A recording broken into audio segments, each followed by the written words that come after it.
வணக்கம் ஃப்ரெண்ட்ஸ். நம்ம காலையில் நடைபயிற்சியில் இருக்கிறோம். என்னடா காலையிலேயே குல்லாவை போட்டு மாஸ்க் போட்டு நடைபயிற்சி போகிறீங்க அப்படின்னு கேட்குறீங்களா?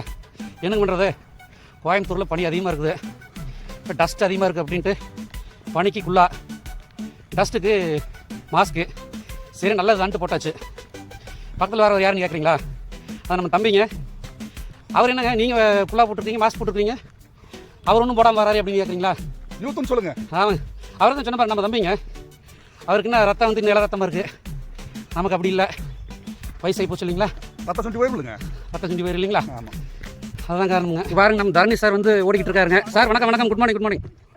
சரிங்க, மாஸ்க் கழட்டிடுவோம் கொஞ்சம் நேரம். சரி, இப்போ காலையில் நடைபயிற்சி நடக்கிறோம் இல்லைங்களா? இது வந்து ஒரு நாள் 2 நாள் நடந்தால் போதுமா? என்ன தம்பி சொல்கிறீங்க? ஏனுங்க, அப்புறம் ஒரு நாள் போகணும் நல்லா இருக்குது. நம்ம ஊரில் எப்படிங்க வாக்கிங் போனால் தானே நாலு பேர்த்த பார்க்க முடியும், 4 சனங்க கூட பேச முடியும், அப்புறம் உடம்புக்கு நல்லதுங்க. அதுதான் உடம்பு நல்லா இருந்தால் தான் நான் மனுஷன் நல்லா இருக்க முடியுங்க. இது புரியாமல் நீங்கள் ஒரு நாளுங்கிறீங்க. சரியா சொன்னீங்க தம்பி. நம்ம தம்பி சொன்ன மாதிரிங்க, ஒரு நாள் 2 நாள் போகக்கூடாது நடைபயிற்சி. தினமும் குறைந்தபட்சம் 1 மணி நேரம் நமக்காக செலவிடுங்க.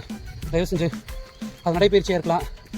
ஓடுங்க, நடங்க, சைக்கிள் போங்க, யோகா பண்ணுங்கள், மெடிடேஷன் பண்ணுங்கள், எது வேணாலும் பண்ணுங்கள். அது நடைபயிற்சி தான் அப்படிங்கள. உங்கள் உடம்பை பார்த்துக்கிறது காலையில் தயவு செஞ்சு 1 மணி நேரம் செலவிடுங்க. கரெக்டுங்க, நீங்கள் சொல்கிற கரெக்டுங்க.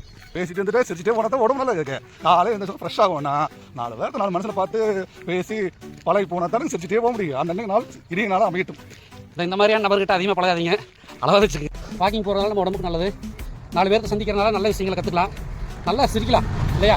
தம்பி, நீங்கள் ஏதாவது சொல்ல விரும்புறீங்களா? என்ன சொல்கிறதுங்க, ஒன்று அதாவது வாழ்க்கையில் வந்துங்க டெய்லியும் போயிட்டு வந்து உடம்பு ஆரோக்கியமாக இருக்குங்க. சரிங்களா? எங்கே போயிட்டு வரணும்? வாக்கிங் போயிட்டு விடுங்க. அப்படி சொல்ல முடியலங்க. வாக்கிங் போயிட்டு அப்புறம் நல்லபடியாக சிரிச்சிட்டு வரணும். அது வந்து மூணு வரக்கூடாதுங்க. இதுக்காக பேசிகிட்டே வந்தோம்னா, அதாவது வாக்கிங் உடம்புக்கு நல்லது, பேசுறது வந்து மனசுக்கு நல்லது. கரெக்டுங்க, புரியுங்க. 4 வாரத்தை தெரிஞ்சுக்கொண்டுங்க. கரெக்ட். தயவு செஞ்சு காலையில் நேரம் எந்திரிங்க, 1 மணி நேரம் நம்ம உடம்புக்காக செலவிடுங்க.